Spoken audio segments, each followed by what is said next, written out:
O meu pai era paulista, meu avô pernambucano, o meu bisavô mineiro, meu tataravô baiano. Põe o óculos pro galera ver como estava estiloso, Romildo. Esse é outro estilo de marketing.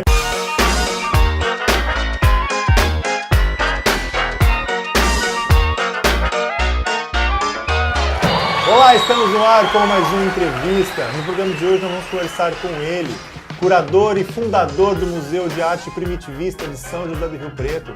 Ele tem mais de 40 prêmios reconhecidos no Brasil e no exterior. Senhoras e senhores, recebam Romildo Santana. Salva de palmas, senhores!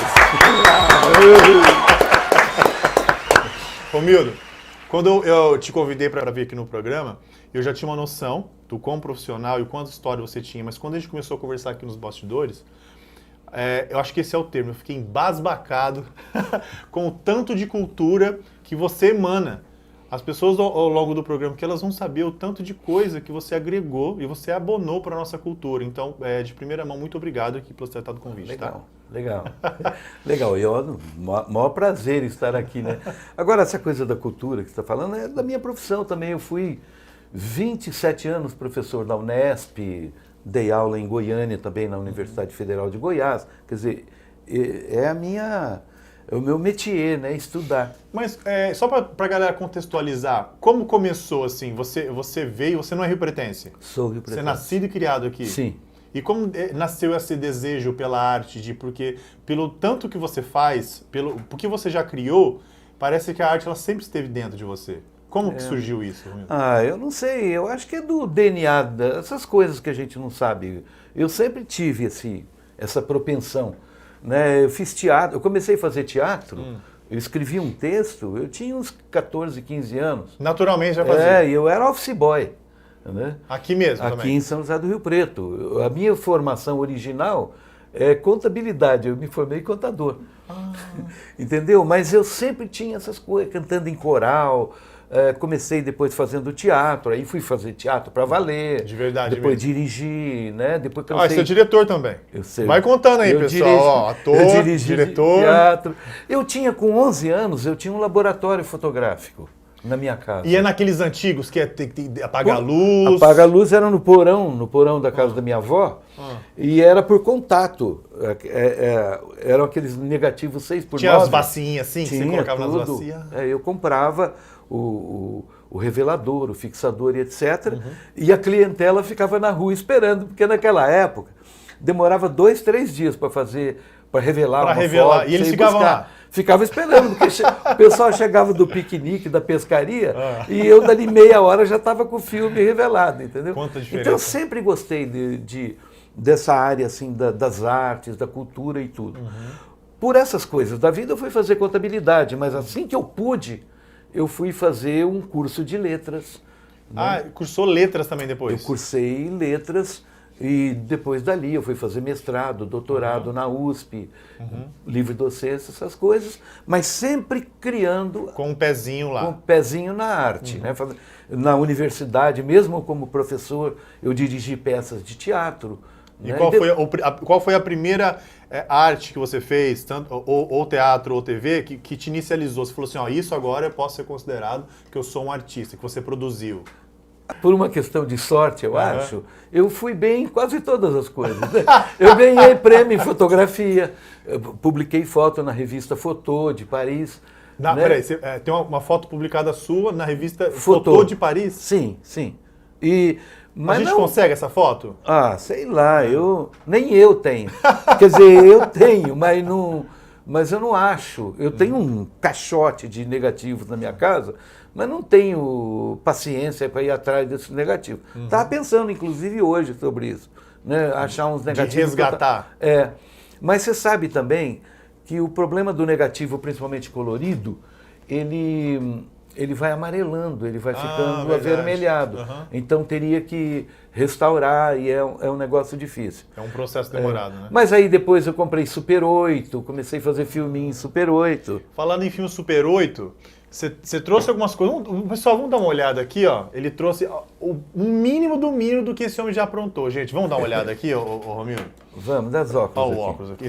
Põe o óculos pro galera ver como estava estiloso, Romildo. Esse é o teu estilo de imagem. Vamos ver aqui, ó. Pessoal, ele lançou um livro. Posso mostrar pro pessoal aqui? Romildo? Pode, claro. Ó, este livro aqui, que é o último que você lançou, né? Sim. A Moda é Viola. Dá uma olhada aqui, pessoal. Tá focando bem aqui, Well? Tá lindão. Tá lindão? Quem tá lindão, Fala um pouco pra gente, Romildo, dessa Moda Viola. Porque essa aqui é a quarta edição, né? É quarta edição. É a quarta edição. E desde a primeira? A primeira eu lancei no ano 2000, a primeira edição. Foi no programa da Inesita Barroso.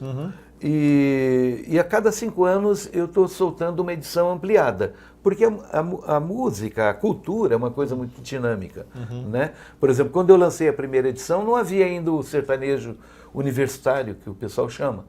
Antigamente era o pagode, não é? Era a música sertaneja mesmo. Raiz. Né? O pagode também. Mas então é muito dinâmico. E esse livro, ele é adotado em universidades, não só no Brasil, né? Enfim, é um livro... A gente, quando escolhe um tema, etc., também tem que ter aquele timing, sabe? Tem que ter o timing. Né? E esse livro, ele é pioneiro. E você tá quando você pega, assim, estudar a moda caipira.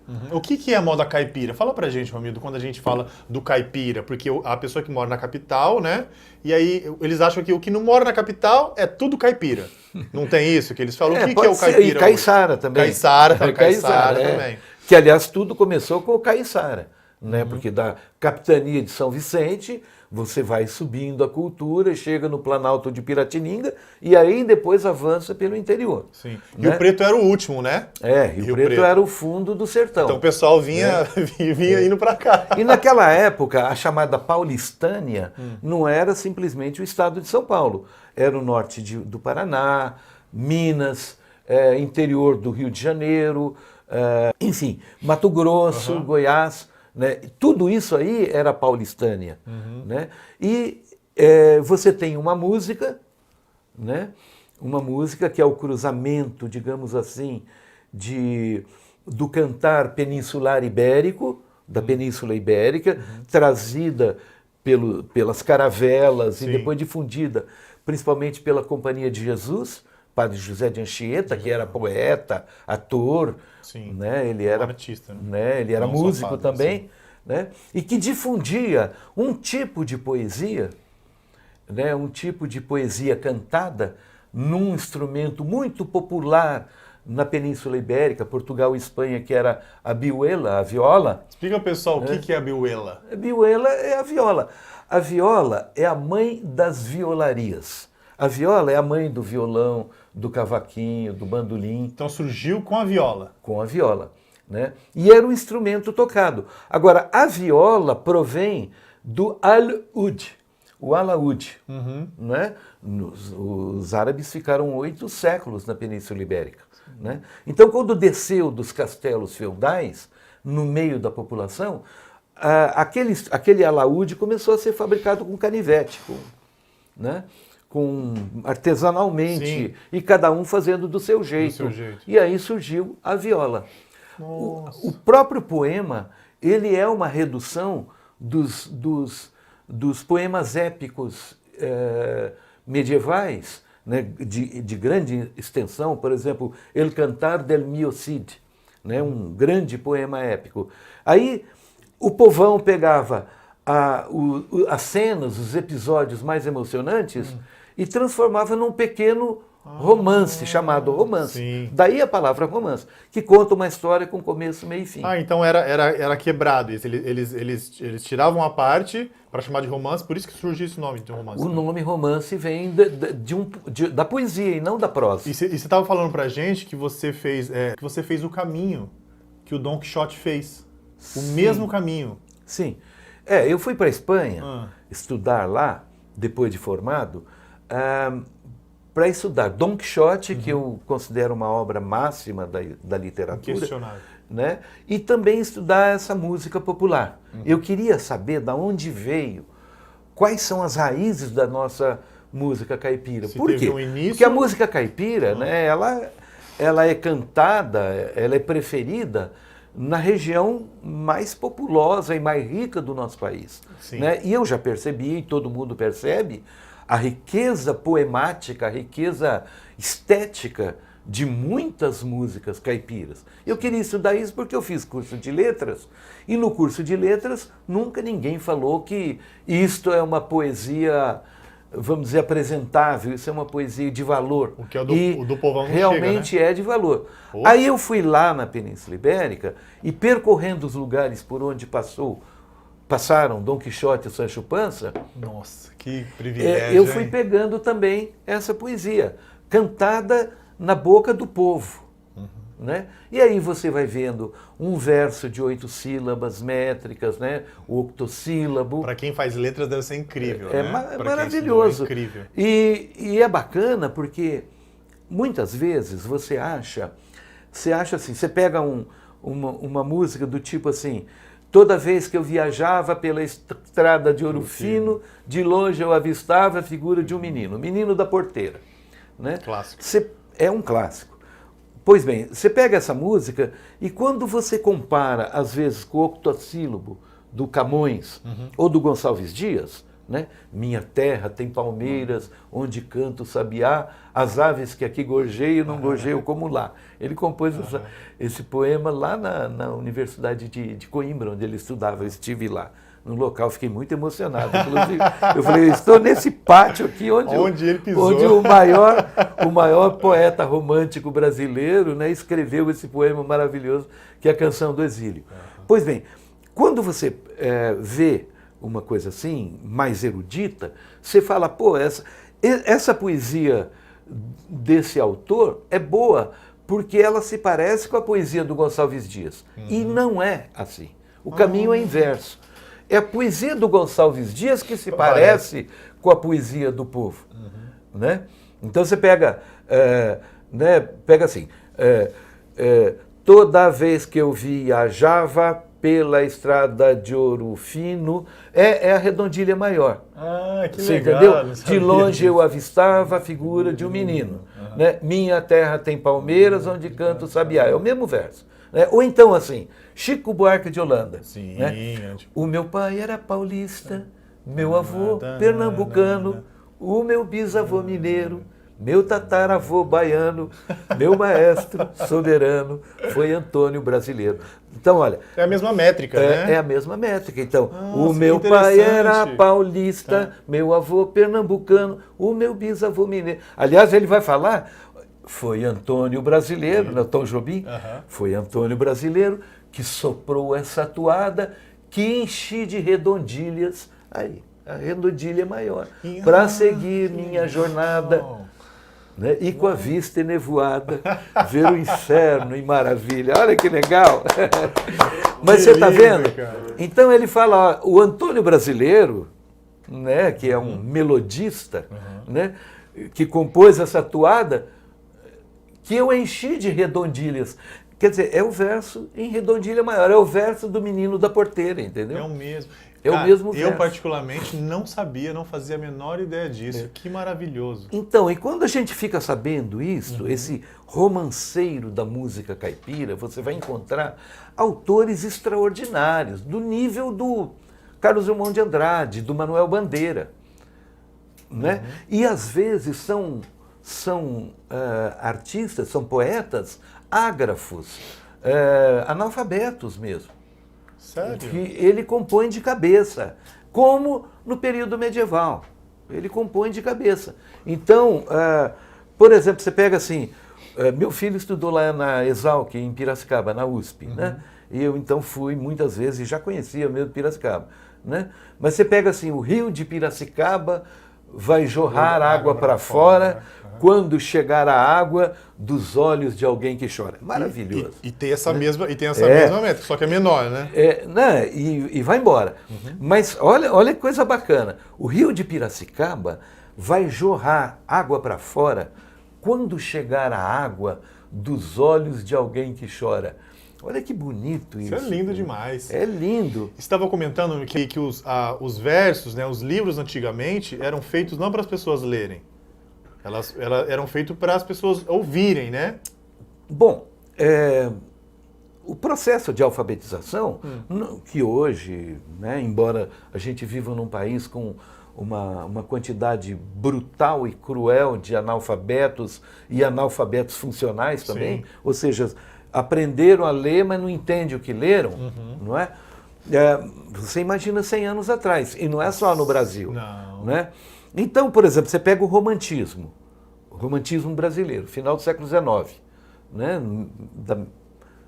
1700 e pouco, desculpe, 1870. É o final né? do 19. Então você pega o Castro Alves, né, o próprio Gonçalves Dias, primeiro ele não escrevia poesia para o brasileiro propriamente dito, ele escrevia poesia para o português. Sim. Né? E, em segundo lugar, ele escrevia poesia para ser lida em voz alta e não para ser ouvida em voz alta, né? E não para ser lida no papel. Ele já fazia isso porque sabia já dessa condição. Exatamente. E aí ele se utiliza desse verso também, octossílabo, que é o verso mais popular que nós temos, porque facilita a pessoa decorar a poesia. Sim. Então você tinha aqueles sarais de poesia românticos, né, em que o poeta ia lá na frente e declamava uma poesia. Né? E daí, inclusive, formou esse público de auditório que é o Brasil. O Brasil lê pouco e ouve bem, e ouve muito. Por isso que a televisão teve um impacto muito rápido Exato. no Brasil. E os programas de auditório também. Olha aí, estão montando. Já está passando no YouTube. É ao vivo. É ao vivo. Tá bom, mas então é isso, quer dizer, a gente tem essa cultura de auditório, essa cultura de ouvir.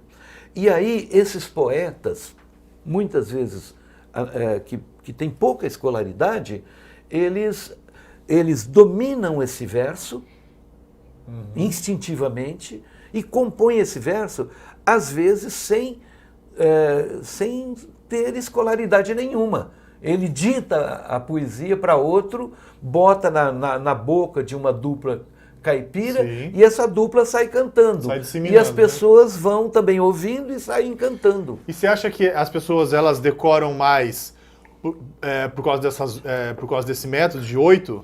As mais pessoas fácil a decoram. identificação? A rima, por exemplo, é um elemento muito, muito importante para você decorar, memorizar, né? A rima, a métrica, a estrofação, tudo isso é importante, facilita a pessoa a memorizar a poesia. A poesia, na verdade, nasceu desta maneira, a poesia, né? A gente chama a poesia lírica. A poesia lírica nasceu sendo acompanhada por uma lira, por isso que chama poesia lírica. Ela era para ser cantada.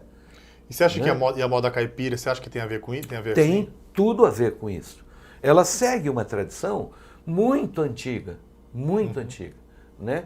E aí é uma tradição que vai, né? A viola, provavelmente, as cordas da viola passaram zunindo no vento do Oceano Atlântico, chegaram aqui no Brasil, né? Esse verso, que era um verso assimilado, e que o pessoal da Companhia de Jesus já tinha experimentado isso, né, por séculos na Europa, foi utilizada também como instrumento de catequização dos indígenas e dos escravos indígenas e dos escravos negros. Eles davam as aulas, o pessoal da Companhia de Jesus e as pregações religiosas, né, e se utilizavam desse verso que já era experimentado, dessa música que já era experimentada, e os curumins, né, os filhos dos índios, levavam para as aldeias.